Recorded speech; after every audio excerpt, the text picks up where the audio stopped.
NFL.com had a story up yesterday that angered me a great deal. I was not happy with it. The 9 best new veteran quarterback wide receiver combos for the 2023 NFL season. So this doesn't necessarily mean, obviously, like the receiver doesn't have to be new, the quarterback, just generally new teammates. So a quarterback being acquired or a receiver being acquired. Number 1 new connection is... This is new connections? Mm-hmm. Wherever DeAndre Hopkins goes. Veterans. So this wouldn't be like rookies. This wouldn't be like, Bryce Young or anything. Gotcha. New connections. So that would be... Okay, it's either Aaron Rodgers, Garrett Wilson. Aaron Rodgers, Garrett Wilson. Aaron Rodgers, Garrett Wilson. Okay.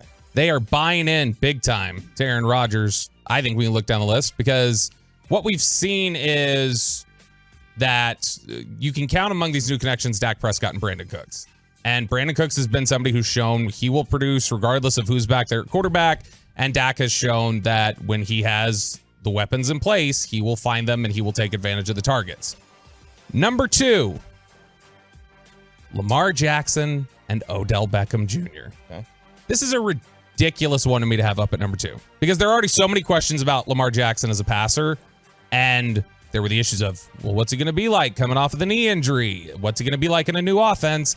And literally no one has a clue what Odell Beckham's going to be. And so I think it's nuts to have the two of them this high on the list. And this list is from who? NFL.com. This is the league putting this out. Number 3, Trevor Lawrence and Calvin Ridley. Okay, I can buy that one. I'm interested. Yeah, I am too. So far, do you have all 3 of these above Dak and Cooks? Yes. Well, at least 2 of them. Okay. I don't know about the Lamar Odell because I don't know what Odell has. Yeah, your question in that is Odell, Yes. not Lamar. Right. You've got a pretty long wait till we get to Cooks and Dak, by the way. Number 4, Michael Thomas. Derek Carr and Chris Olave. Olave. Ugh. That should not be in front of Carr, Cooks, and Dak. Number 5, Garoppolo, Devontae. Justin Fields and DJ Moore. Justin Fields, who nobody's totally sure he can throw a pass. The offseason MVP. Yes, he is. I mean, he is. They've already. Now, listen, someone's losing big here. People have put him in a top 5 category. Many have put him as the second best quarterback in the NFC. However, the other statistic is every quarterback that did not hit their win total in their second season failed over the last 20 years. If you don't hit your second season win total as a QB, historically you fail, except for 2 people. Look, Herbert and Dak. I had Justin Fields in fantasy. He was incredible. But that's only because he ran for 200 yards a game. He has as many or more questions about throwing a football than Jalen Hurts had before last season. But whoever's in charge of Justin Fields' PR is a freaking genius. Mm-hmm. And Chicago and Vegas always gets a lot of play. They're one of these teams like San Francisco. They always get a lot of action. They always get a lot of hype. So someone is doing a phenomenal job of selling the Justin Fields leap this offseason. But for Fields and DJ Moore to be above Dak and Cooks, that's wrong. That's offensive as well. Although I will say this.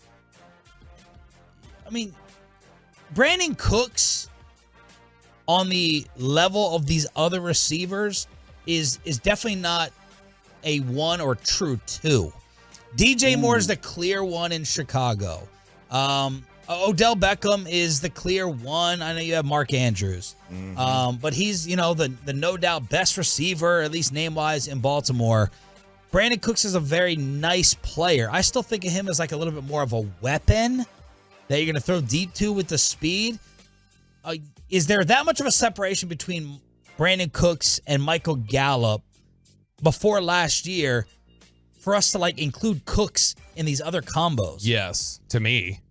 Well, we know you think he's freaking. You think he's great. You think he's Jerry Rice. I mean, there are people who question the fit, are there not?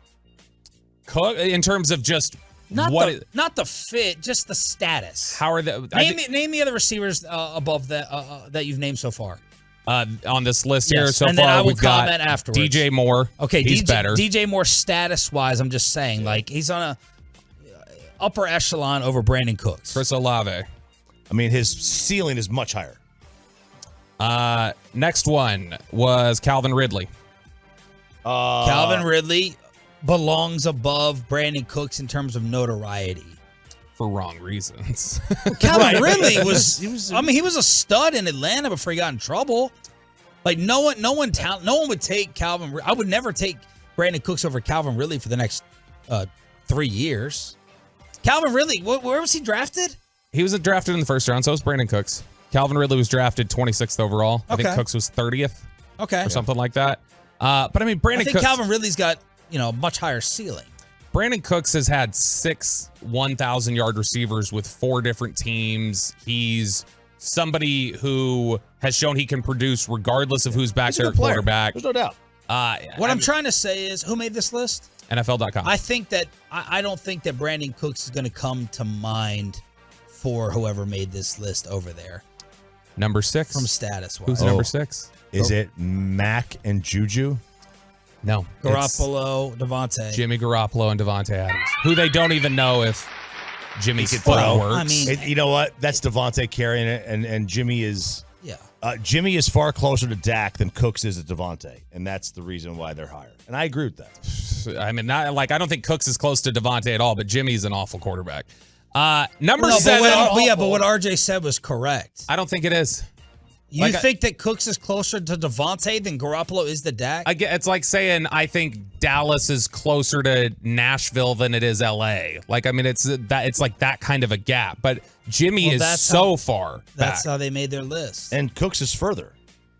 I don't think he is. Like, I don't think he's close to Devontae, but I think the gap is much wider between Dak and Garoppolo. You're insane. You're insane. How am I insane? Jimmy is a top half of the league quarterback. That's garbage. We're talking about Cooks producing at a level over the last decade that there's like 3 receivers that have. I'm not saying that reflects he's one of the 3 best receivers of the time. Wasn't Jimmy like number 1 in efficiency last year when he got hurt?